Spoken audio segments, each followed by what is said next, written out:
Hello दोस्तों, स्वागत है हमारे YouTube चैनल में। दोस्तों, आज की खबर बहुत बड़ी खबर है और ये खबर बिहार से है। नीतीश कुमार के बारे में, एनडीए बीजेपी के बारे में है। बिहार की राजनीति में कभी भी सुनामी आ सकती है। ऐसा इसलिए क्योंकि नीतीश कुमार नाराज है एनडीए से। नीतीश कुमार खफा सा है। नीतीश कुमार का मन नहीं लग रहा है। नीतीश कुमार बीमार पड़ रहे हैं। नीतीश कुमार पद यात्रा कैंसिल कर रहे हैं। आप सोच सकते हैं कि नीतीश कुमार कितना नाराज है बीजेपी से, एनडीए से। इसकी बड़ी वजह है अमित शाह का बयान।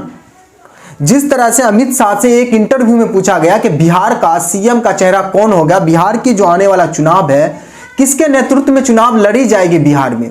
इस पे अमित शाह का जवाब आता है कि हम पार्टी मिल के निर्णय लेंगे कि किसके नेतृत्व में चुनाव लड़ी जाएगी और बिहार का सीएम का चेहरा कौन होगा। अब दोस्तों, मैं आपको 2 महीना पीछे ले जाना चाहता हूं। महाराष्ट्र के चुनाव के वक्त में जब एक इंटरव्यू में अमित शाह से पूछा गया, अगर आपकी सरकार महाराष्ट्र में बन जाती है तो आपका सीएम कौन होगा। इस पे अमित शाह ने क्या जवाब दिए थे कि हम पार्टी मिलके निर्णय लेंगे। उसके बाद क्या हुआ, रिजल्ट आया महाराष्ट्र को और एकनाथ शिंदे को अलग कर दिया। बीजेपी को थोड़ा ज्यादा सीट आई, एकनाथ शिंदे को साइड कर दिया। बीजेपी अपना मुख्यमंत्री देवेंद्र फडणवीस को बना दिया।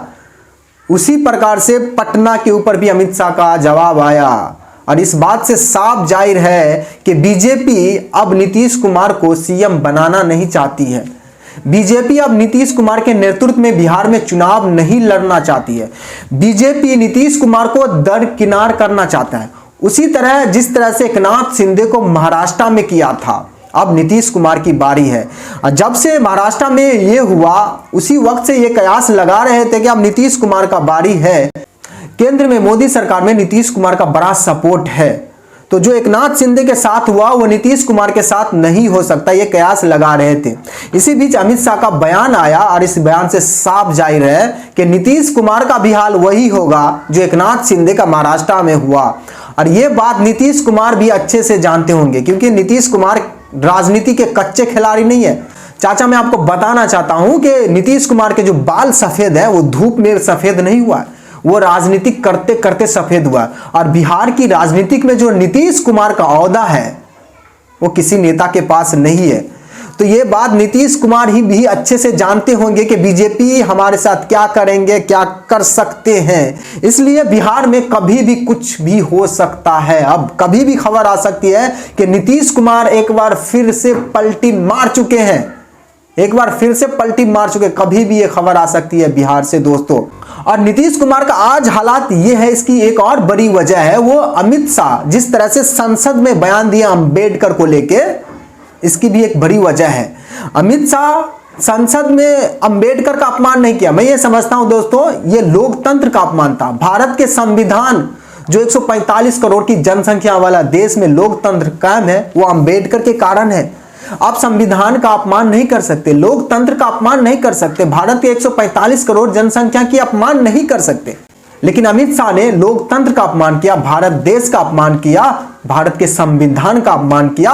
इसी पर आम आदमी पार्टी संयोजक अरविंद केजरीवाल ने नीतीश कुमार को चिट्ठी लिखकर यह कहा कि आप उस पार्टी के हिस्सा है जो भारत के लोकतंत्र, संविधान, देश का अपमान कर रहे हैं। आपको फैसला लेना चाहिए, आपको कहां रहना चाहिए। इस पर नीतीश कुमार का कोई ऑफिशियल जवाब नहीं आया, लेकिन नीतीश कुमार लगातार सवालों के घेरे में है। नीतीश कुमार ये 2 बड़ी वजह से खफा है, नाराज है। एक तो अमित शाह की बयान है कि बिहार में सीएम का चेहरा कौन होगा, दूसरा अमित शाह का जो संसद में अंबेडकर के ऊपर बयान दिया। इस दोनों बयानों से नीतीश कुमार की रातों की नींद उड़ चुकी है।